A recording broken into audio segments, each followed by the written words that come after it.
કચ્છીગામ ગ્રામ પંચાયતમાં એ લોકો રૂમો બનાવીને ભાડે આપતા હશે, બરાબર? ઘણા બધા લોકો અહીંયા હશે, ગ્રામજનો. અને બહુ સારી વસ્તુ છે કે બહારથી જે લોકો આવે એને તમે રૂમ બનાવીને ભાડે આપો છો. પણ આ ગઈકાલની વાત તમને કરું છું કે ગઈકાલે આપણા પ્રશાસનમાંથી આખી ટીમ, આસિસ્ટન્ટ કલેક્ટર, સીઓ સાહેબ, ડિસ્ટ્રિક્ટ પંચાયત, બીડીઓ સાહેબ અને બાકી આરોગ્ય ડિપાર્ટમેન્ટ, ઇલેક્ટ્રિસિટી ડિપાર્ટમેન્ટ, આ બધા જ ઓફિસરોએ કાલે સરપ્રાઇઝ ઇન્સ્પેક્શન કરેલું ડાભોલ પંચાયતમાં. તમને કદાચ બધાને ખબર પડી ગઈ હશે. તો ખાલી બધાને મારી રિક્વેસ્ટ એ છે, વિનંતી છે કે અહીંયા જેટલી પણ રૂમ છે એને એકદમ સાફ સુથરી રાખવામાં આવે.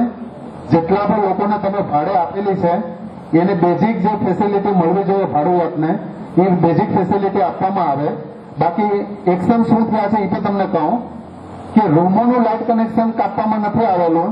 જ્યાં લોકોએ રૂમમાં ભાડા લઈ અને મોટા મોટા બંગલાઓ બનાવીને સારી રીતે રહી છે એના લાઇટ કનેક્શન ડિસ્કનેક્ટ થઈ ગયા છે. તો બધાને ખાસ વિનંતી એ છે કે તમે રૂમોના ભાડુઆત પાસેથી જે પણ રકમ લો છો એની સામે એને પૂરેપૂરી બેનિફિટ આપવામાં, ટૂંકમાં એને સારી એવી સગવડ આપવામાં આવે. તો મને વિશ્વાસ છે કચ્છીગામમાંથી અત્યાર સુધી એવી કોઈ કમ્પ્લેન છે નહીં. પણ જો હવે ઉપરથી જ ઓર્ડર થશે કે તમે સરપ્રાઇઝ ઇન્સ્પેક્શન કરો, વિઝિટ કરો, તો એ દરમિયાન ત્યાં કોઈ પણ પ્રકારની ગંદકી ન હોવી જોઈએ. ગટરમાં પાણી ખુલ્લામાં છોડવાનું નથી. અને ખુલ્લામાં છોડવાથી તમને ખબર ને કેટલા જીવજંતુ, મચ્છરથી લઈને કેટલા જીવજંતુનો ઉદ્ભવ થાય છે. તો આ તમે ખાસ કરીને નોંધ લેજો, કારણ કે બની શકે કે ધીમે ધીમે ડાભેલ પછીથી કચ્છીગામ ને જ્યાં જ્યાં રૂમો વધારે છે ત્યાં પણ એક સર્વે કરવામાં આવે, ત્યાં પણ વિઝિટ કરવામાં આવે. આજ સુધી ગામમાં પીવાનું પાણી નથી આવ્યું, તો એ ક્યારે આવશે? હજાર ભાઈ ને ગામમાં પાણી પીવાનું નથી, એ ક્યારે આવશે? જરા અમને કેવો. પીડબ્લ્યુડી ડિપાર્ટમેન્ટ કોને લાગે? પીડબ્લ્યુડી સાહેબ કોઈ આટલું સાહેબ પીવાનું પાણી અમને ક્યારે મળશે ગામમાં? કોઈ કામ દેતા આવેલા હું કામ તો જિમ્મેદારી કોણ લેવાની?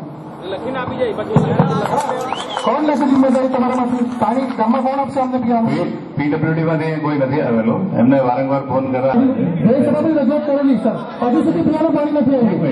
તો એની કોઈ બીજાને મોકલવા હશે ને આસિસ્ટન્ટ કોઈ? તમારી બધી રજૂઆત એક સાથે કરલો પછી જવાબ આવે. આજે વિકાસની વાત કરો છો તમે, આ કેવો વિકાસ? આજ સુધી પાણી નથી આવ્યું ગામમાં, કચ્છી ગામમાં. હા, એક પાણી ક્યારે આવશે? બોલો, પાણી છે આપણે ગામમાં પીવાનું? તો ક્યારે આવશે? આ ગ્રામ સભામાં અમને જવાબ જોઈએ કે ગામમાં પીવાનું પાણી ક્યારે આવશે?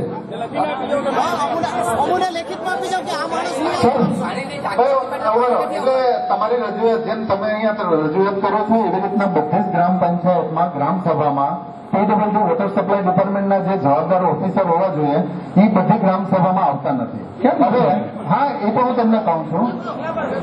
અમે પરવડતા બધા એટલા ઓલા આમાં ગ્રામ સભામાં આપણે એક જ વસ્તુ કરી શકશું. કોની સામે રજૂઆત કરશું? અમે તમે જશો રજૂઆત કરવા માટે કે ગ્રામ સભામાં કરીએ? રજૂઆત અહીંયા પ્રશાસનના બધા ઓફિસરો છે, પણ મારો કહેવાનો મતલબ એમ છે કે આપણે આમાં એક જ કામ કરી શકીએ કે આજની ગ્રામ સભામાં આપણે એક ઠરાવ પાસ કરશું અને વોટર સપ્લાય ડિપાર્ટમેન્ટના ઓફિસર નથી હવે એને આપણે ઉપર કમ્પ્લેન કરશું. સાથે સાથે બીજું એક કામ કરી શકશું કે જે એરિયામાં પાણીનો પ્રોબ્લેમ છે એ પાણીનો પ્રોબ્લેમ જલ્દીમાં જલ્દી સોર્ટ આઉટ થાય એવું આપણે પીડબ્લ્યુડીમાં લખીશું. આખા ગામમાં પીવા પાણીનો પ્રોબ્લેમ છે જ. ઠીક છે, આખા ગામમાં છે પીવા પાણીનો પ્રોબ્લેમ. 2 વર્ષથી પાઇપલાઇન લાગેલી પાણી નથી આવતું. પાણીની ટાંકી બી થોડી પાડેલી છે. એક મિનિટ, નું પાણી ડાયરેક્ટ ખાડીમાં નીકળી જાય છે, તો આ તળાવમાં કેમ નથી પાડતા? આ તળાવ ભરેલું હોય તો કેટલા ફળિયામાં પાણી રહે છે? તળાવમાં કેમ નહીં પાણી પાડતા? એનો જવાબ આપો તમે. નહીં ભાઈ, એટલે જવાબ એટલે આનો પણ આપણે ઉપર પીડબ્લ્યુડીને લખશું કે ગ્રામ સભા એટલે જવાબ જોતો છે. નહીં મારી વાત સાંભળો ભાઈ, ગ્રામ સભા એટલે હું જવાબ હું ભાઈ જવાબદાર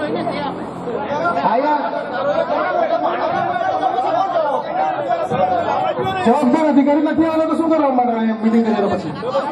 અડકાવું સર, જવાબદાર અધિકારીઓ નથી તો કોને રજૂઆત કરી? અમે જવાબદાર અધિકારી નથી એની વિરોધમાં આપણે, મારી વાત સાંભળો ભાઈ, આપણે જે અહીંયા ગેરહાજર ઓફિસરો છે એની વિરોધમાં અહીંયા, મારી વાત સાંભળો, એવો કોઈ નિયમ છે?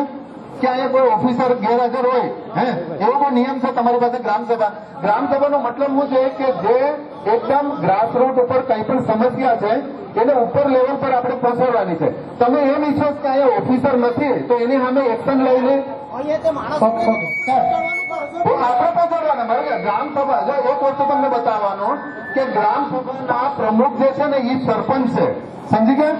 ગ્રામસભાના પ્રમુખ સરપંચ છે અને સરપંચની સાઇનથી આપણે ઉપરના જે પણ ઓફિસરો, તમે અત્યારે વોટર સપ્લાય ડિપાર્ટમેન્ટ સરપંચ સાહેબ તમે જવાબદારી લેશો પાણીની?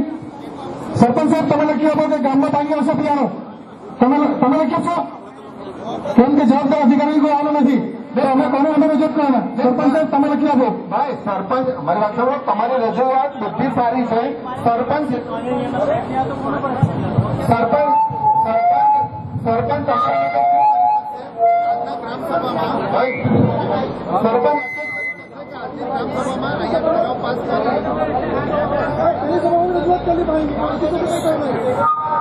આપણે કરશું ને, આપણે કરશું.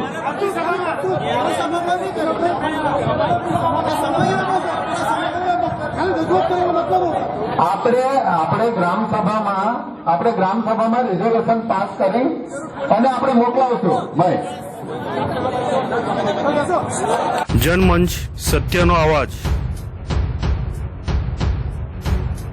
13 મહિનામાં 17 લાખ વ્યૂઝ મેળવીને દમણની નંબર 1 ન્યૂઝ ચેનલનું સ્થાન યથાવત રાખતા દર્શક મિત્રોનો ખૂબ ખૂબ આભાર માને છે.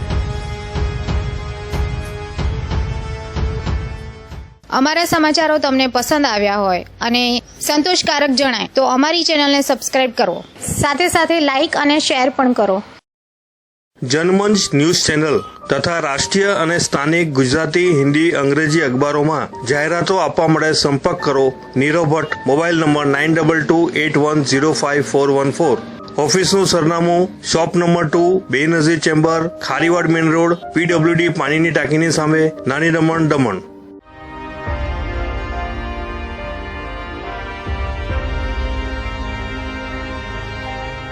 ज़्यादा बीमारी रहता है तो पैसा नहीं है ना सर, फिर हमारा ज़मीन रहता है तो बेचना पड़ता है. उससे भी आगे नहीं हुआ तो हमारे पास कुछ आगे का है ही रास्ता है ही नहीं. मेरा आदमी गुजर गया, उसको सर कैंसिल हुआ था. ऐसे तकलीफ था ना, पैसा वैसा कुछ नहीं था. हमारा चाचा का लड़का का ब्रेन में ट्यूमर हुआ था. अपना जो भी है वो बेच के उसको इलाज कराना पड़ेगा, मरने थोड़ी ना देगा. सेविंग तो पूरी खत्म हो ही जाती है, लेकिन उसके बाद भी अगर इंसान को बचाना है तो कहीं से कर्जा लेके भी आदमी करेगा, कुछ ना कुछ तो करेगा. वो कर्जा बढ़ता है और आदमी पूरा कर्जे के बोझ में दब जाता है.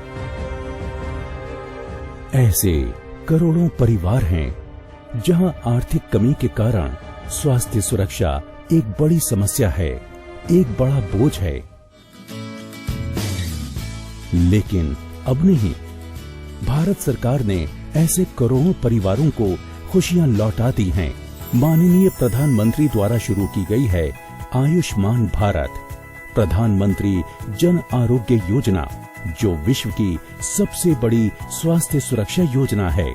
इस योजना में देश के 10 करोड़ से भी ज्यादा परिवारों को स्वास्थ्य सुरक्षा बीमा दिया जा रहा है. आयुष्मान भारत बीमा योजना में सभी वंचित भारतीय परिवारों को लाभ दिया जा रहा है. इस योजना में 5 लाख रुपए का स्वास्थ्य बीमा हर परिवार को हर साल दिया जा रहा है, जिनका नाम सामाजिक और आर्थिक जाति जनगणना 2011 में लिखा हुआ है. सर उसमें मुझे कैसे पता चलेंगे कि सरकार ने योजना बनाई और उसमें मेरा नाम है? आपका नाम वंचित परिवार की सामाजिक और आर्थिक जाति जनगणना 2011 में लिखा हुआ है कि नहीं, ये आप नजदीकी स्वास्थ्य केंद्र में जाकर देख सकते हैं.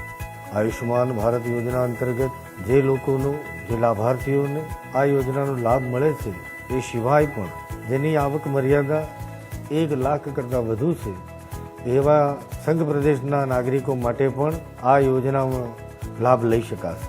આશા રાખું છું કે આપ પણ આ યોજનાનો લાભ લેશો. સાથે સાથે આ યોજના અંતર્ગત તમામ લાભાર્થીઓને ઉત્તમ સ્વાસ્થ્યની મંગલ કામના કરી शुभकामनाओं आपू छू. दमन दीव एवं दादरा व नागर हवेली के दूसरे निवासी परिवार जिनकी सालाना आय 1 लाख रुपए से ज्यादा है, वो भी केवल 1700 रुपए प्लस टैक्स सालाना भरकर इस योजना से जुड़कर इसका लाभ उठा सकते हैं। मेरा परिवार तो बहुत लंबा चौड़ा है। यह योजना जो है, जो एक घर के किसी एक सदस्य को लेना है कि हर व्यक्ति को लेना है? इस योजना में 5 लाख का बीमा हर साल हर परिवार को मिलेगा, चाहे परिवार में कितने भी सदस्य हों और किसी भी आयु और लिंग के हों। साथ ही इस योजना का लाभ पूरे देश में पोर्टेबल है।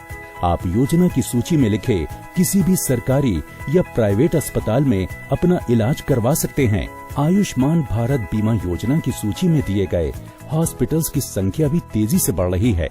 हमारे घर में तो पहले से ही लोग बीमार है, ये योजना का लाभ उसको भी मिलेगा।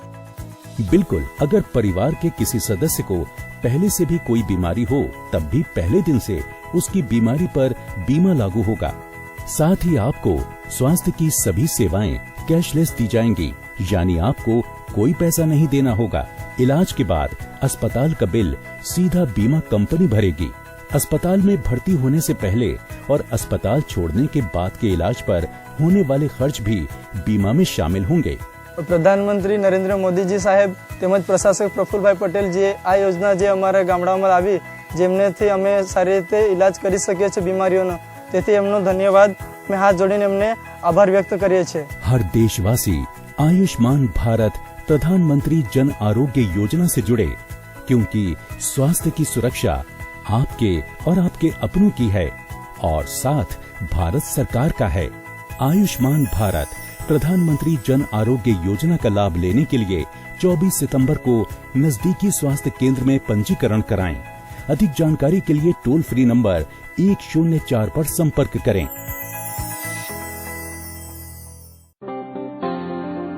मयूर एंटरप्राइज अब पाए सभी प्रकार के कंस्ट्रक्शन मटेरियल एक ही छत के नीचे।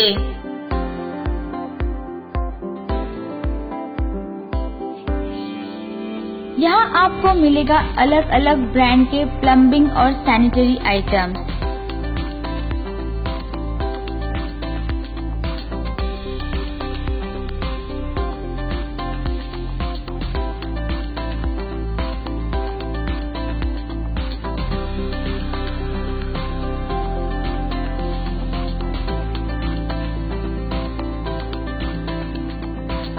सभी प्रकार के फर्नीचर मटेरियल और फैंसी फिटिंग की चीजें, सभी प्रकार की किचन एसेसरीज,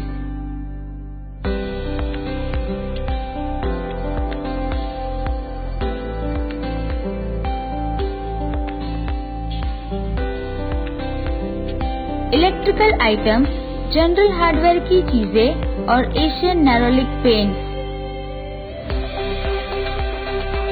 इतना ही नहीं, यहाँ steel, cement, bricks, sand, metal, marble, granite, Kota का डब्बा, सिरेमिक टाइल्स भी उपलब्ध है।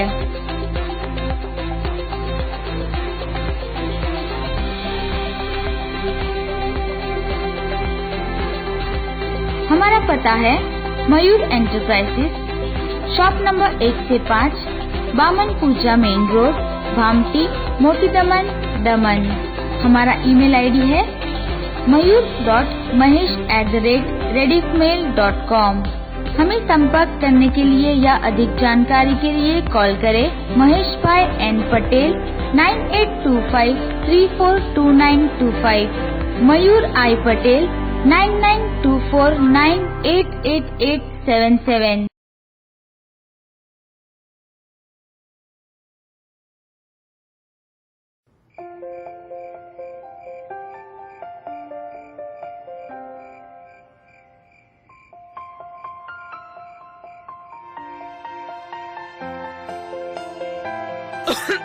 आपने अपनी टीबी की दवाई तो ली ना? ले लिया मैंने।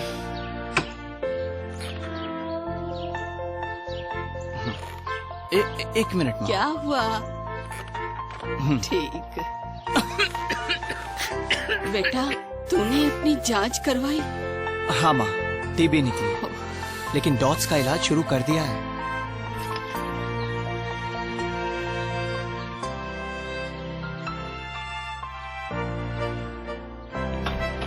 जिंदगी के हर कदम पे आप डबल सावधानी लेते हैं, तो टीबी के इलाज में भी ऐसा जरूर कीजिए। टीबी संक्रमित मरीजों को अपनी HIV की जांच जरूर करवानी चाहिए ताकि आपके टीबी के इलाज में कोई रुकावट न आए।